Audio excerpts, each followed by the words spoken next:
Desde los estudios de Trimax Media y en la pantalla de BTV, con muchísimo gusto les damos la bienvenida para compartir una semana más, un programa más de Compromiso Salud. Doctor Eduardo Bianco, ¿cómo anda? Bienvenido. Muy bien, Miguel, el placer de siempre y con la expectativa de que nuestros amigos comprendan un tema más de salud y se comprometan con la salud como cada semana. Si se están encontrando con nosotros por primera vez, el programa debe su nombre al compromiso con nuestra salud de cada uno de nosotros, del sistema médico y científico, la importancia de conocer a fondo, pero en un lenguaje en el que todos podamos acceder a la información que nos sirva con respecto a temas que a veces no son desconocidos, palabras que nos asustan mucho a veces y que al conocer los temas, bueno, uno comienza a darse cuenta que el avance tecnológico y científico, como decimos tantas veces, permite mejoras. La palabra de hoy es una de esas que asusta. Leucemia. ¿De qué se trata esta enfermedad?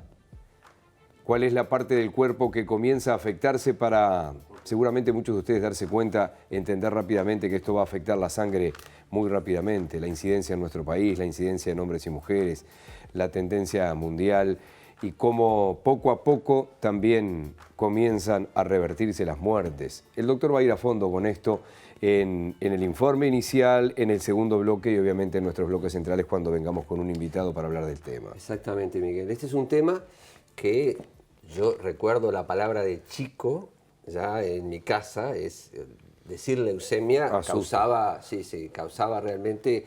Alguien tiene leucemia, ya sinónimo de que... Sí, exacto, que no tenía vuelta. Y por suerte, bueno, han pasado muchos años, han pasado décadas y esto ha cambiado y bueno, queremos actualizar este tema hoy, queremos poner cuál es la realidad en nuestro país también y acercar la opinión de un experto en este tema. Bien.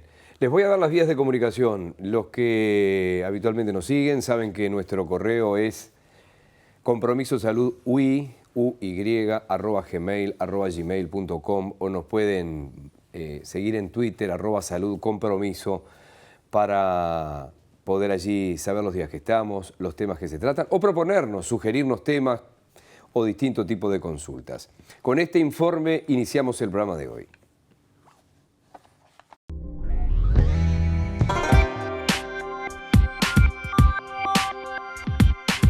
Los glóbulos blancos o leucocitos son células sanguíneas que el cuerpo utiliza para combatir las infecciones. Las células sanguíneas, incluidos los leucocitos, son producidos en la médula ósea. Se denomina leucemia a un tipo de cáncer que afecta la formación de los glóbulos blancos en la médula ósea. Como resultado, la médula produce glóbulos blancos anormales que se multiplican sin cesar y la infiltran, para posteriormente invadir la sangre en grandes cantidades. A medida que la enfermedad progresa, las células malignas interfieren en la producción de otro tipo de células sanguíneas, como los glóbulos rojos y las plaquetas, lo que tiene como consecuencia el desarrollo de anemia y el crecimiento del riesgo de contraer infecciones. En una etapa posterior, estas células cancerosas pueden invadir otros órganos, como el hígado, los riñones, los ganglios linfáticos, el vaso y el cerebro. Algunas leucemias tienen altas tasas de curación, otras son difíciles de tratar, pero pueden controlarse. Según el tipo de leucemia, los tratamientos convencionales pueden comprender quimioterapia, radioterapia y el trasplante de células madres. La leucemia tiene una incidencia aproximada de 2 o 3 casos por cada 100.000 habitantes por año. Es el segundo cáncer de la sangre más común después del linfoma y el cáncer más frecuente en la infancia, dado que alrededor del 25% de los cánceres infantiles son leucemias. Hoy, en Compromiso Salud, presentamos leucemia. El cierre de este informe que ha producido el doctor Eduardo Bianco junto a la producción abre puertas y muestra los caminos que pueden llevar a la lucha contra esta enfermedad. Sí, exactamente, Miguel. Si bien señala el informe que hay una leve tendencia al aumento de los casos, lo que sí es importante es que hay una disminución sostenida de la mortalidad a pesar de tener la enfermedad. Vamos a hacer una primera pausa y los vamos a invitar a que nos esperen allí para seguir con el programa de hoy.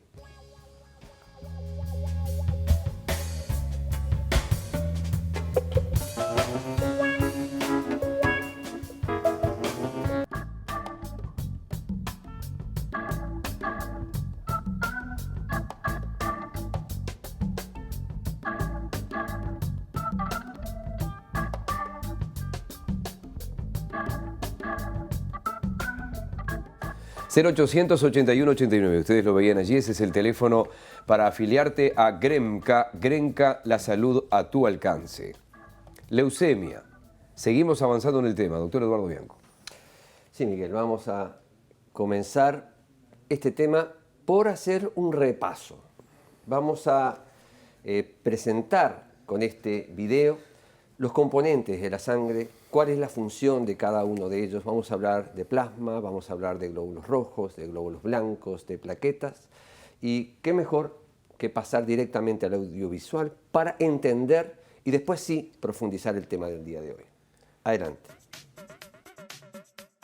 La sangre es un tejido fluido que circula por nuestros capilares, venas y arterias, llevando consigo, entre otras cosas, oxígeno y nutrientes a nuestro cuerpo. La sangre contiene elementos sólidos y líquidos. Entre los sólidos podemos encontrar los glóbulos blancos, los glóbulos rojos y las plaquetas. El elemento líquido de la sangre se conoce como plasma. Cada elemento de la sangre cumple una función vital para el organismo. Los glóbulos blancos, también conocidos como leucocitos, se encargan de defender el organismo de cuerpos extraños u agentes infecciosos. En otras palabras, si nuestro cuerpo fuese una ciudad de glóbulos blancos, serían los policías de nuestro cuerpo. Los glóbulos rojos, también conocidos como eritrocitos, son los encargados de distribuir el oxígeno y los nutrientes a nuestro cuerpo, y también se encargan de extraer los desechos. Esta sería la clase trabajadora de nuestro cuerpo. Las plaquetas, también conocidas como trombocitos, están encargadas de detener hemorragias por medio de la coagulación. Las plaquetas también son responsables del crecimiento de otras células, reparando así cualquier corte o quebramiento del tejido. Las plaquetas serían los doctores de nuestro cuerpo. El plasma está compuesto por un 90% de agua y el resto son múltiples sustancias, incluyendo proteínas. El plasma es el que hace posible el transporte de todos los elementos en la sangre.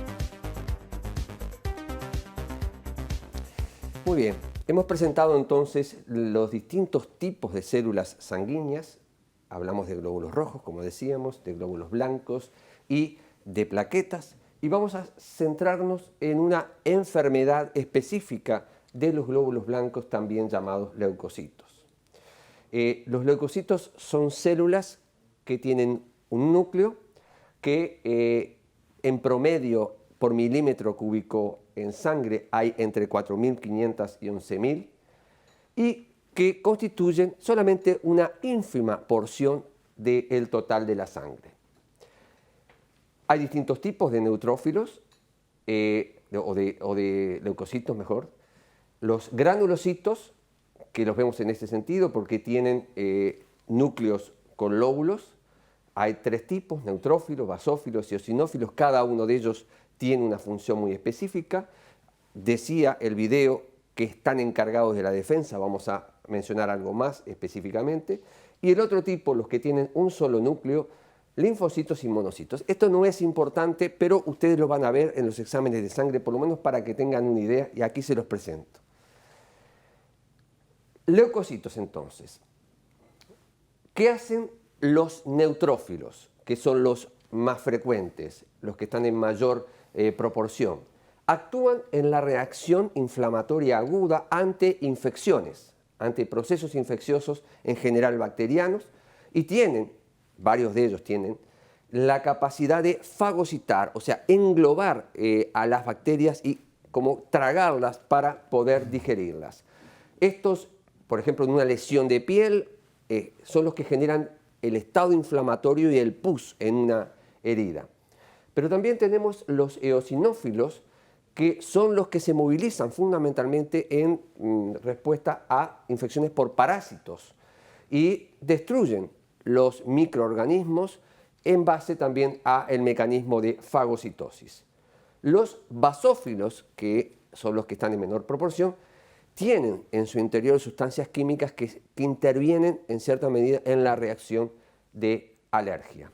Desde el punto de vista de los mononucleares, o sea, aquellos que contienen un solo núcleo, tenemos dos grandes tipos: los linfocitos, que son fundamentales en la respuesta inmune ante infecciones, porque desencadenan los anticuerpos, y también contra el cáncer.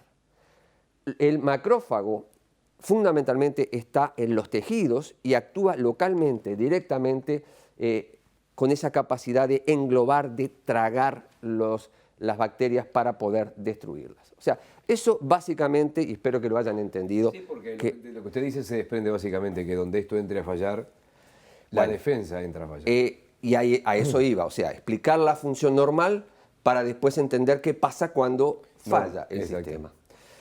¿Y quién genera estas células, tanto las blancas como las rojas como las plaquetas? La médula ósea. La médula ósea, como dice, está en el interior de los huesos, tanto huesos largos como el otro tipo de huesos, los huesos cortos. Y esta médula contiene unas células muy especiales llamadas las células madre, que son células indiferenciadas, células que son capaces, esa misma célula, de producir o glóbulos rojos o glóbulos blancos o el precursor de las plaquetas. Estas están, como decía, en el tejido óseo esponjoso, en el cerebro y en la cadera, por ejemplo, pero también están en el hueso largo, o sea, en el interior, en la parte tubular del hueso largo, en una zona que se llama médula roja, en el esternón y en otros lugares. Entonces, esa médula continuamente está produciendo estas células, tanto las blancas como las rojas como las plaquetas. ¿Qué es leucemia? Leucemia es una enfermedad maligna, que es un cáncer, que afecta específicamente los glóbulos blancos, que no tiene un origen conocido, que afecta inicialmente la médula ósea, donde se producen estas células sanguíneas. Ahí es donde se afecta y se generan una enorme cantidad de células inmaduras, anormales. O sea, el proceso va de la célula madre, se genera una célula intermedia y después una célula madura. Es en ese paso intermedio donde se genera la alteración y aparecen muchos glóbulos blancos inmaduros que, como vamos a ver, pueden no cumplir la función normal. Y eso entonces, actuando y generando un gran número en la propia médula, digamos, causa una presión en ese interior que afecta el funcionamiento de la médula en general, y obviamente eso va a traer consecuencias para todas las series sanguíneas. Una vez que se producen en exceso, estas células pasan a la sangre y pueden llegar prácticamente a cualquier órgano y reproducirse allí, generando tumores en esa zona o infiltración en esa zona. Los síntomas, que luego vamos a hablar con nuestro especialista, son distintos. Como pueden ver, son síntomas que pueden ser por dolor a nivel óseo, pero también síntomas dependientes de la falla de la función de la propia sangre. Puede haber disminución de la capacidad de defensa de las infecciones y haber procesos infecciosos, cuadros febriles. Puede haber disminución de los glóbulos rojos y haber cansancio. Puede haber sangrados por afectación de las plaquetas y puede haber síntomas dependientes de la infiltración de otros órganos. Podemos clasificar a las leucemias en dos grandes tipos, según la evolución y según el tipo de célula afectada. Y ahí tenemos las leucemias agudas y las leucemias crónicas, de acorde a la rapidez evolutiva, y según el tipo de célula, si se afecta un tipo de célula se llama mieloide, leucemia mieloide o linfoide, y tienen características diferentes. La leucemia aguda, las células en la leucemia aguda son muy anormales y está alterada realmente la función. O sea, hay muchas células blancas, pero no cumplen la función.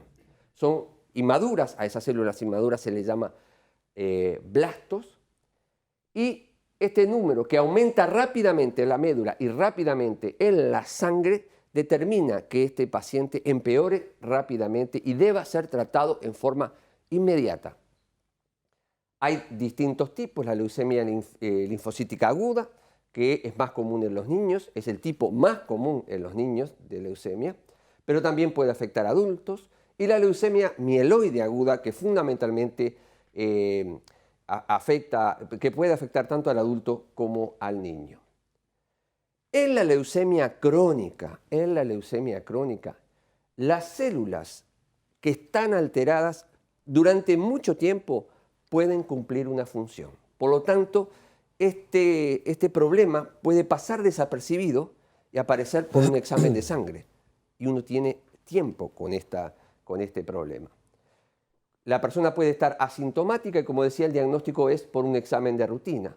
Y tenemos allí la leucemia linfocítica crónica, que es el tipo más común de toda la leucemia, la leucemia mieloide crónica. Ambas se ven fundamentalmente en adultos.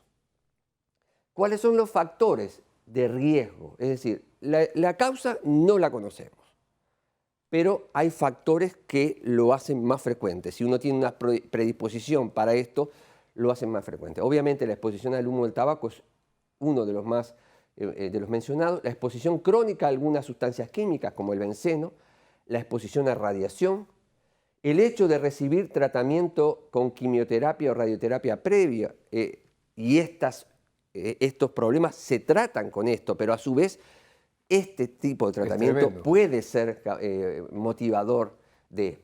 Obviamente la presencia de trastornos genéticos, las personas con síndrome de Down, que son expresión de un trastorno genético, tienen mayor chance de padecer este tipo de problemas y fundamentalmente tener antecedentes familiares de casos de este tipo.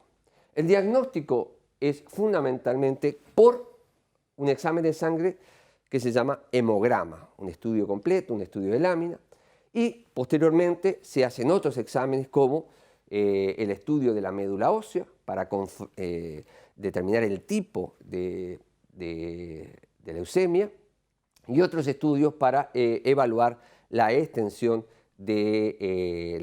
lesional del proceso. Y termino con esto, que son los titulares del tratamiento, que es lo que fundamentalmente vamos a abordar con nuestro especialista. La quimioterapia, la radioterapia y el traspaso de células madres, la utilización de células madres para recomponer este sistema alterado. Estos son los titulares, pero lo vamos a profundizar luego con él. Bien, el panorama no es muy alentador igual, ¿no? Porque sobre todo cuando uno oye cáncer y oye la posibilidad de una metástasis, cuando está en el flujo sanguíneo, estamos en un problema serio, obviamente. Pero con todo, y espero que sea así, no me siento experto en este tema, intuyo que vamos a tener buenas noticias. Sí, porque además, como habla usted de un tratamiento ya tradicionales, porque la quimioterapia y la radioterapia ya tienen sus décadas, pero el traspaso de células madre obviamente que ya es ciencia y tecnología mucho más reciente. Exacto, es relativamente más reciente, pero lo que es más reciente seguramente es la forma en que se obtienen las células madres, que antes había que hacer punciones, que se siguen haciendo, pero se ha facilitado. Pero vamos a ver cuál es la expectativa, es cómo estamos hoy parados. Está generada entonces esa expectativa para nuestros dos bloques centrales con nuestro invitado de hoy.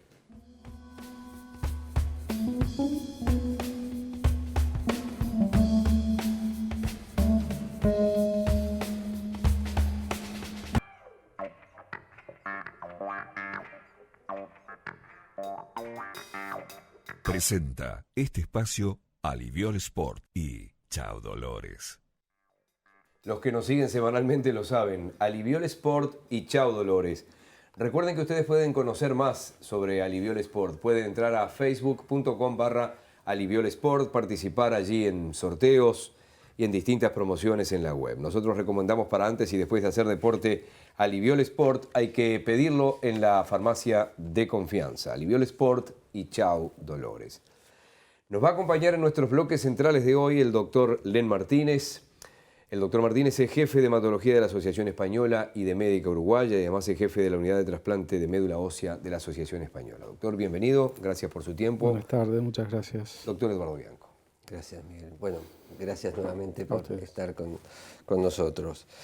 Bueno, es un tema que, como decíamos, en la infancia de uno, en la adolescencia, el nombre de leucemia causaba realmente mucho impacto. Yo recuerdo a mi madre que era una palabra que realmente le molestaba o le afectaba mucho. Ok, un problema serio. Sí, obviamente. No quiere decir que la evolución científica y tecnológica no lo siga planteando como un problema serio, pero Lo que pasa es que después han habido muchos otros temas como que fueron dejando a este tema un poco más relegado, porque aparecieron otras enfermedades que nos asustaron igual o más que esas. Pero de todas maneras es un problema que queríamos colocar en el tapete y bueno, saber cómo estamos. La idea es un poco repasar cómo es la situación con respecto a la leucemia en Uruguay hoy, si tenemos conocimiento de números, si hay una estimación o no tenemos claro los casos o la evolución sobre todo, va empeorando, aumentando la frecuencia. No, probablemente se diagnostica más y mejor. Entonces, aparentemente pueden existir más casos. Porque hoy hacerse un hemograma es práctica, una rutina corriente, lo hace una computadora y la mayoría nos hacemos controles periódicos. Y bueno, y en muchas oportunidades no se llega a la etapa clínica, se detecta mediante la alteración de hemograma, pero eso cada vez es más frecuente. Sobre todo las formas crónicas. Exacto. No, sí, las formas crónicas y algún otro tipo de variedad de enfermedad relacionada a la leucemia, como es la mielodisplasia, que también en el anciano o en los pacientes añosos ya se diagnostica muy frecuentemente. Aparece una anemia, aparece una trombopenia, es decir, descenso de glóbulos rojos, descenso de plaquetas, y bueno, y se detecta mediante un hemograma y bueno, entonces se pasa a la etapa diagnóstica y rápidamente se llega a tipificar la enfermedad que tiene. Lo que pasa es que la leucemia como grupo no es una enfermedad única. Hay diferentes tipos de leucemias. Y a esta que tú te referías, esa que todo el mundo le tiene miedo y continuamos teniéndole miedo, pues es una enfermedad muy agresiva, rápidamente evolutiva, con complicaciones graves, con tratamientos muy intensos, con una alta mortalidad, incluso a veces bajo tratamiento, son las leucemias agudas, que son leucemias que rápidamente comprometen la salud del paciente y le generan un riesgo vital rapidísimo. Entonces el paciente se diagnostica y muchas veces está grave en el debut, o si no, en el correr de los próximos días. ¿Cómo es la presentación clínica? O sea, es variable, obviamente, pero en este caso de las formas agudas. Sí, de las formas agudas. Que son la leucemia aguda mieloblástica, que es un tipo de glóbulos blancos, y linfoblástica. La linfoblástica es más frecuente en los niños y la mieloblástica en los adultos. También lo que ha impactado es el aumento de sobrevida de la gente. Eso también impacta porque hay enfermedades del adulto mayor que se diagnostican y se tratan. Antes, hace unos años, bueno, tenía 70 años, decíamos, bueno, es un añoso, no vale la pena tratarlo o veremos si lo tratamos. Y hoy en día encaramos el tratamiento, hacemos todas las etapas diagnósticas, terapéuticas, si tiene que pasar a CTI, vaya a CTI. Cosas que hace 20, 30 años, recuerdo, que decían, no, esto... ¿Más incidencia en hombres que en mujeres? ¿Cómo es esto? No hay una mayor incidencia. Leucemias linfoblásticas más en el niño, mieloblásticas más en el adulto como esquema. Y se presenta como enfermedad grave porque compromete los glóbulos blancos, que es la célula que se maligniza. La leucemia es una enfermedad maligna del glóbulo blanco, por decirlo de alguna manera. El glóbulo blanco en sus primeras etapas, en las etapas poco diferenciadas. Entonces, lo primero que genera, o lo más profundo que genera, son glóbulos blancos aumentados en número, pero que no sirven funcionalmente. Y los pacientes, por lo tanto, se manifiestan con infecciones graves. Y debutan con infecciones. Yo no di idea de número, les dije 4.500 a 11.000, lo normal. ¿Qué números puede haber sin una leucemia? Y mira, mieloblástica del adulto, que es lo que nosotros manejamos, porque yo soy hematólogo del adulto, y uno tiene que pensar que debe haber alrededor, así primarias, de 150 casos por año. Lo que pasa es que son muy impactantes porque el paciente, como hoy estamos hablando acá, y en 48 horas internado y grave, entonces... Seguro. Yo me expresé mal, tú me respondiste de la cantidad por milímetro cúbico. La cantidad por milímetro cúbico. De glóbulos blancos. De glóbulos blancos, en aguda y en crónica, para tener una idea, las personas que nos están escuchando. Más que manifestarse por el número de glóbulos blancos, la diferencia se hace por el tipo de glóbulos blancos. Las leucemias agudas son muy agresivas y los glóbulos blancos son muy indiferenciados.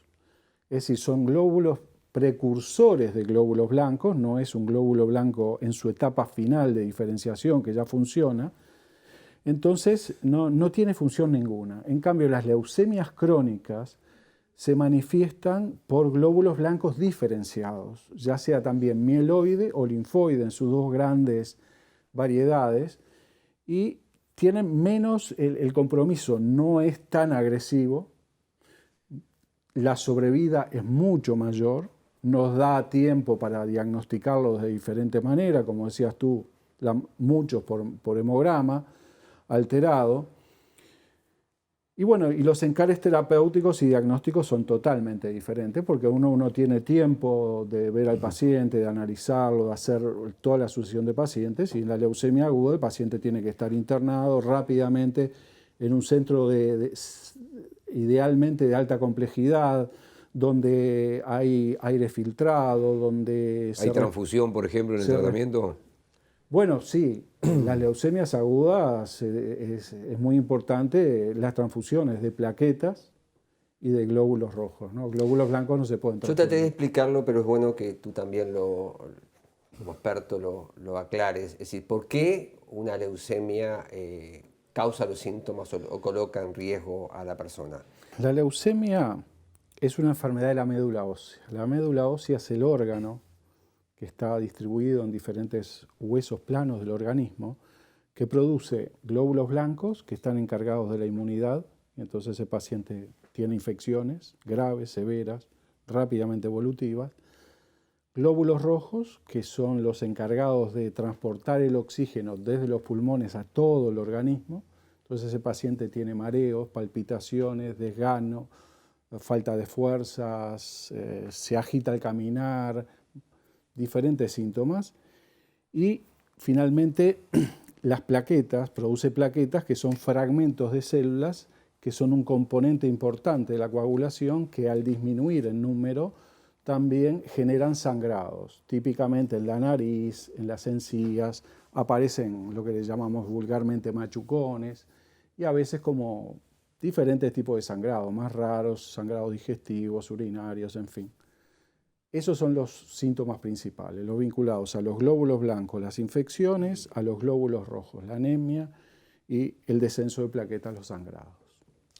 Bien, terminamos con esto y vamos a ir después entonces a la parte diagnóstica y tratamiento del bloque.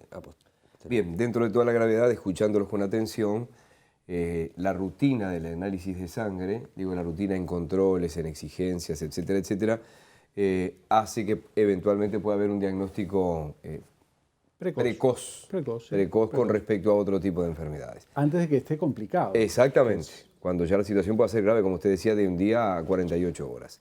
Hacemos una pausa. Adelante. Y quédense allí. Presentó este espacio Aliviol Sport y Chao Dolores.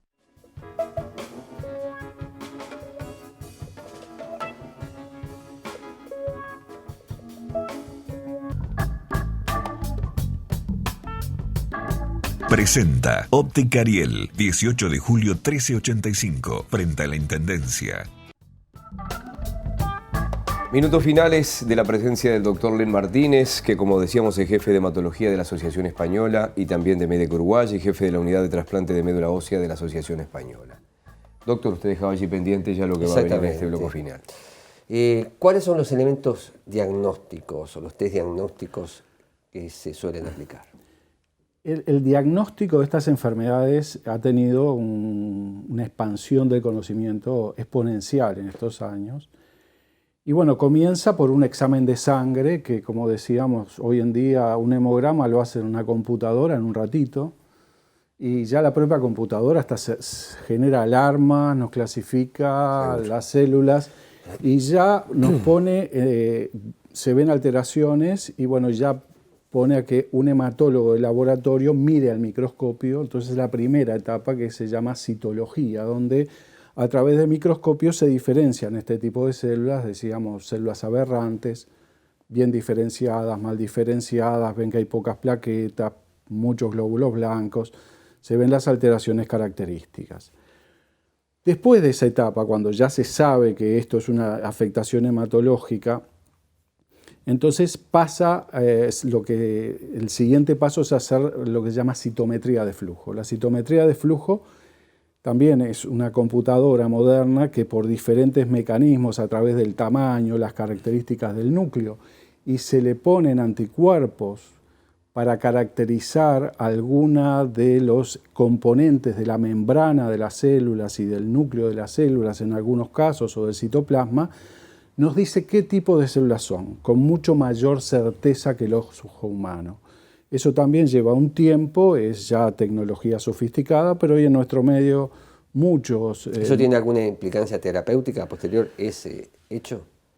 Sí, puede tener mucho, porque al definirnos qué tipo de células y las características que tiene, nos puede hacer presumir que puede ser sensible a determinados tratamientos. Continúa, perdón que te... Después, la etapa siguiente, cuando ya sabemos que es una leucemia, porque el citólogo nos dijo que sí, que hay determinadas alteraciones, y la citometría de flujo lo confirmó y ya nos subclasificó ese tipo de leucemia, hay otra etapa que nosotros llamamos estudios citogenéticos, en donde estudiamos los genes de las células. Y que es una etapa muy importante, porque la mayoría de estas enfermedades tienen marcadores genéticos específicos. Por ejemplo, la leucemia mieloide crónica tiene un cromosoma, una alteración cromosómica que se llama cromosoma Filadelfia, porque fue descrito en la ciudad de Filadelfia ya hace muchos años, y que es característico de esa enfermedad. Por dar un ejemplo típico. ¿Eso puede servir para el diagnóstico de población de riesgo o es solamente una vez que tiene la persona la leucemia para... En general, cuando tiene determinadas alteraciones lo buscamos. Por ejemplo, un aumento de glóbulos blancos menor, a veces vamos a buscar estas alteraciones y los encontramos, entonces ya sabemos es más para el diagnóstico precoz, fundamentalmente. No, después también para caracterizar y tipificar la enfermedad. Porque hay determinadas alteraciones citogenéticas que se ven en una enfermedad. Bien. O en determinadas alteraciones como mielodisplasias o leucemias agudas, en que las subvariedades ya no son variedades citológicas, son variedades genéticas. Entonces decimos, tiene tal alteración genética, tiene buen pronóstico. Tiene tal alteración genética, tiene mal pronóstico. Y eso tiene implicancias terapéuticas. No, eso es fundamental, lo que tú acabas de decir, digo, porque te marca... Claro, ¿no? Y además, por ejemplo, este paciente que aparentemente las células son iguales a la otra al microscopio y la citometría de flujo también, el genetista nos dice, no, pero tiene tal marcador de mal pronóstico, y nosotros decimos, este paciente debe ir a un trasplante de médula ósea. O lo deseable sería que llegara a eso, después de pasar por otras etapas terapéuticas. Y por último, lo que ha desarrollado más la enfermedad, el diagnóstico de estas enfermedades, la ha revolucionado en muchos casos, son los estudios de biología molecular, donde hay marcadores moleculares que, asociados a los genéticos, nos permiten confirmar las variedades de enfermedad, subdividir para el pronóstico y tener marcadores de seguimiento. Porque, por ejemplo, en la leucemia mieloide crónica, que es un caso de una enfermedad que en los últimos años ha tenido un impacto terapéutico muy importante a través de una droga dirigida hacia la aberración cromosómica que tiene, hacia ese cromosoma Filadelfia y a la alteración molecular que tiene, con un fármaco específico y dirigido, que es un fármaco de alto costo, que es financiado por el Fondo Nacional de Recursos, y el Fondo Nacional de Recursos exige que para que el Estado le brinde la droga, tiene que llegar a todas esas etapas diagnósticas. Y además, porque como les decía, nos permite muchas veces esos marcadores cuantificar la enfermedad. Porque, claro, al principio, cuando hay una aberración en el hemograma, lo primero que uno aspira es que el hemograma se normalice. Seguro. Pero después que se normalizó, no quiere decir que se desaparecieron las células malignas. Entonces hay una etapa posterior que puede ser genética, entonces que tiene más sensibilidad el estudio genético que el estudio citológico. Y por último, la etapa molecular, porque nos permite cuantificar perfectamente qué carga tumoral tiene el paciente. Y de acuerdo a eso nosotros vamos tomando decisiones, claro, ya no de acuerdo ni a la clínica, ni al hemograma, ni que si el vaso está más grande o más chico, sino a esa cuantificación de la alteración molecular. Entonces, es muy importante, también es muy importante en las leucemias agudas para el seguimiento de lo que nosotros llamamos la enfermedad residual mínima, porque es tan pequeño el número de células malignas que pueden persistir, pero que si persisten hacen fracasar el tratamiento, porque exacto. una célula maligna en el organismo es suficiente. Se puede generar Claro. de vuelta o residual. Hay cosas que son fáciles de ver para los que no estamos en la medicina. Te dicen trasplante de corazón y los que somos de esta generación que vimos con asombro de niños o adolescentes a Christian Barnard haciendo aquel primer trasplante. ¿Qué es un trasplante de célula, de médula ósea? Porque además yo lo escucho hace... El tema de las células madres, Claro, seguro. exacto. Porque para graficarlo, para que lo entendamos. Porque además es una cosa que yo la escucho creo que hace 30, 35 años nomás. Sí, no tiene mucho más. Hay dos tipos fundamentales de trasplante de células de médula ósea. Uno es el trasplante halogénico, es que uno recibe un donante exterior, sea un hermano, sea un trasplante no relacionado, que hoy en día hay bancos mundiales de donantes de células madres, y hoy se hacen otras modalidades que se llama el haploidéntico, donde se busca en la familia determinadas identidades genéticas para ver si es posible un trasplante. O sea que y la otra variedad es el autólogo, de las propias células madres de uno mismo. Las células madres son células que están en la médula ósea y que son la célula a partir de la cual derivan todas las otras progenies celulares. Entonces, digamos que es de un tipo celular que hoy en día, a través de la citometría de flujo, lo podemos detectar, la célula madre. Lo sacas de la sangre periférica. De la sangre periférica y de la médula ósea en la minoría de los casos, pero a veces todavía utilizamos médula ósea. Al principio se usaba médula ósea y después con los años la tecnología fue avanzando, pudimos detectar las células madres en la sangre periférica mediante la citometría de flujo, con una simple extracción, una jeringa de 5 centímetros. Eso ya es un avance notorio, No. porque de la punción... Cero invasión comparado con una... Claro. Obviamente. Entonces, el trasplante de médula no es un procedimiento quirúrgico, es un procedimiento médico. Bueno, ya ahí está bastante bien aterrizado, obviamente, ¿no? Porque uno se imagina la punción, se imagina la punción de extracción, la punción ósea, que bueno... Entonces, esas células madres de que hablábamos, su lugar original es la médula ósea, pero circulan por la sangre. Nosotros podemos saber cuántas células madres están circulando permanentemente en cada uno de nosotros y podemos, mediante determinados fármacos, estimular que la célula madre salga de la médula y circule en la sangre. Las podemos medir, las medimos diariamente con estudios de citometría de flujo. Y bueno, cuando el donante de células madres o el propio paciente, cuando se va a hacer un trasplante autólogo, se miden las células madres en la sangre, se saben cuántas tiene, y cuando se llega a un nivel adecuado, se le empieza a sacar, se pasa la sangre del paciente, genera un circuito cerrado con una computadora también, que se llama selector celular, que hoy también son sumamente sofisticados, pero esencial y conceptualmente son aparatos que mediante una centrifugación de la sangre del paciente se generan gradientes diferenciales de acuerdo al volumen celular y al peso de cada célula. Seguro, digamos. permite un monitoreo permanente, por decirlo de alguna manera. Sí, pero además, esas células que pasan por esa máquina, uno puede, mediante ese gradiente, seleccionar dónde va a sacar células. Entonces saca células madres.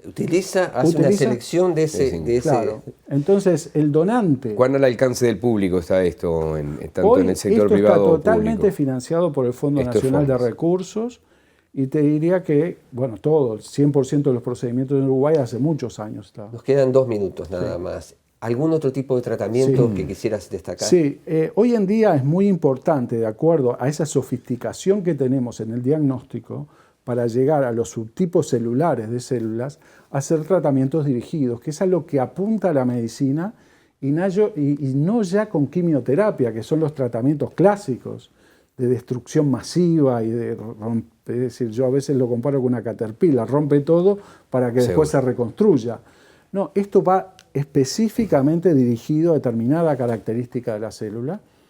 Entonces, en la leucemia mieloide crónica, el Fondo Nacional de Recursos utiliza la droga imatinib, y la da el Fondo Nacional de Recursos. En la leucemia linfoide crónica, el Fondo Nacional de Recursos financia en algunas situaciones un fármaco que se llama rituximab, que es un anticuerpo monoclonal dirigido contra un marcador, con un antígeno celular de la membrana celular que se llama CD20,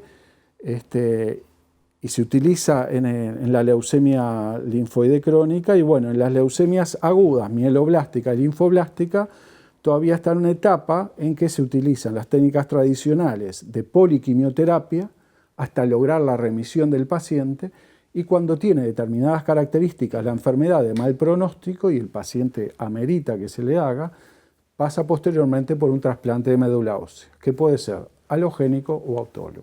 Muy bien. Doctor, gracias por su tiempo, por traernos su conocimiento y por transmitirlo. Bueno, espero que nos quedamos cortos o apretados al final, pero bueno, muchísimas gracias. Queda la puerta abierta, además es un tema que... Muchísimas gracias. Gracias a ustedes. Les voy a reiterar nuestras vías de comunicación. Recuerden nuestro correo electrónico, compromisosaludui@gmail.com, nuestro Twitter, @saludcompromiso. Básicamente el Twitter para saber el día de la emisión. Ustedes nos siguen, los temas, y también para sugerir, para consultar, para proponer. Doctor Bianco, muchísimas gracias. Hasta la próxima. Desde los estudios de Trimax Media y en la pantalla de BTV nos despedimos y les daremos la bienvenida la semana que viene.